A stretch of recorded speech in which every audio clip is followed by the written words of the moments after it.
নমস্কার বন্ধুরা, আমি নিবেদিতা। টলিপাড়াতে আপনাদেরকে স্বাগত। তিনিই প্রথম বাঙালি অভিনেত্রী যিনি আন্তর্জাতিক পুরস্কার পেয়েছিলেন। তৎকালীন সময়ে সিনেমা জগতে একটা ধারণা ছিল যে বিয়ের পরে নায়িকা হতেই পারে না। সেই ধারণা যে সম্পূর্ণ ভুল তা তিনি প্রমাণ করে দিয়েছিলেন তার পরপর করা বহু ছবির সফলতায়। 2005 সালে মনোনীত করা হয়েছিল তাকে দাদাসাহেব ফালকে পুরস্কারের জন্য, কিন্তু এই পুরস্কারের একটাই শর্ত ছিল, তাকে সশরীরে হাজির হতে হবে প্রেসিডেন্টের সামনে। আর এই শর্ত শুনেই কিন্তু তিনি দাদা সাহেবের মতো সম্মানিত একটি পুরস্কারও কিন্তু ফিরিয়ে দিতে পেরেছেন। হয়তো সেটা তার মতন এত বড় এক অভিনেত্রীর পক্ষেই সম্ভব ছিল। 1955 সালে দেবদাস ছবি করলেন তিনি, আর সেই ছবিতে নবাগতা অভিনেত্রী হিসাবে, শিল্পী হিসাবে তিনি পেলেন সে বছর ফিল্মফেয়ার অ্যাওয়ার্ড। এরপর বলিউডে প্রচুর দেবদাস ছবি, বলিউডে ও টলিউডে প্রচুর দেবদাসকে নিয়ে ছবি হয়েছিল ও হচ্ছে, আর তাতে পার্বতীর রোল বিভিন্ন সময় বিভিন্ন জনে করেছেন, কিন্তু প্রথম বলিউডে কিন্তু পার্বতীর রোল কিন্তু করেছেন সেই অভিনেত্রী। কি দর্শকরা, এতক্ষণে বুঝতে পেরেছো তোমরা আমি কার কথা বলতে যাচ্ছি? মনে হচ্ছে একটু একটু করে তোমরা হয়তো একটু হলেও বুঝতে পারছো আমি কার কথা, কোন অভিনেত্রীর কথা বলতে যাচ্ছি।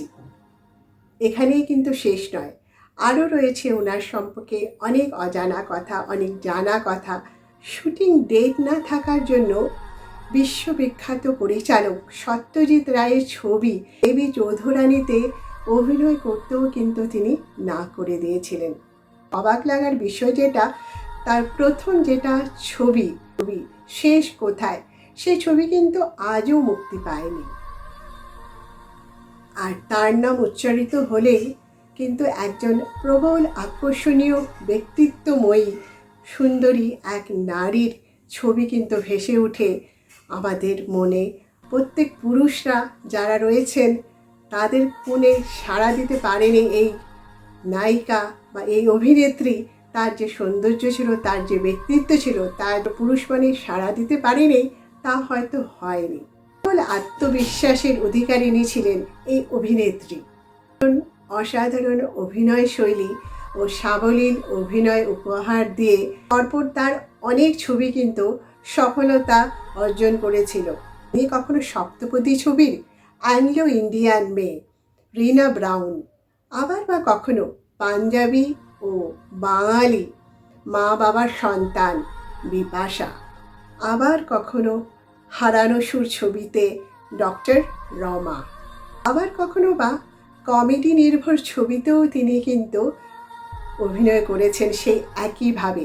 পরপর তার প্রতিটি চরিত্রের হয়তো ভিন্ন রূপে তাকে আমরা পেয়েছি, প্রতিটি ছবিতে ভিন্ন রূপগুলো কিন্তু তিনি এত সুন্দর করে অভিনয় শৈলীর দ্বারা এগুলোকে ফুটিয়ে তুলতেন, বারবার কিন্তু সেই ছবিগুলোতে সফলতা আসতো তার জন্য। তো দর্শকরা তাকে ভালোবাসতেন। গতানুগতিক জীবনের বাইরে রহস্যময়ী অধরা নারী, অধরা স্বপ্ন। হ্যাঁ দর্শকরা, আপনারা ঠিক বুঝেছেন। ইতিমধ্যে নিশ্চয়ই আপনারা বুঝতে পেরেছেন আমি কার কথা বলতে যাচ্ছি।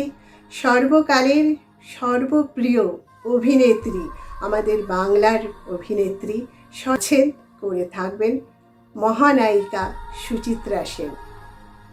মহানায়িকা সুচিত্রা সেনের জন্মদিন ছিল 1931 সালের 6ই এপ্রিল। আজ তার জন্মদিনের জন্য এসজি বং ডায়েরির তরফ থেকে জানাই সশ্রদ্ধ প্রণাম ও শুভেচ্ছা। দর্শকরা, এমন করেই আপনারা আমার সাথে থাকবেন। আরও অনেক অভিনেতা অভিনেত্রী, এমন অনেক গল্প আমরা কিন্তু বলবো। থাকবেন আমার সাথে, এভাবেই থাকবেন। আমার চ্যানেলকে আপনারা যেভাবে ভালোবাসছেন, আমার এই টলিপাড়াকে যেভাবে আপনারা আপন করে নিয়েছেন, সেভাবেই আপন করে নেবেন। তবে আজকে এখানে দেখা হচ্ছে আবার আগামী সোমবার। কিন্তু তার আগে কি করতে হবে, চ্যানেলটিকে অতি অবশ্যই কিন্তু সাবস্ক্রাইব করে নেবেন। নোটিফিকেশন বেল অন করতে কিন্তু একদম ভুলবেন না।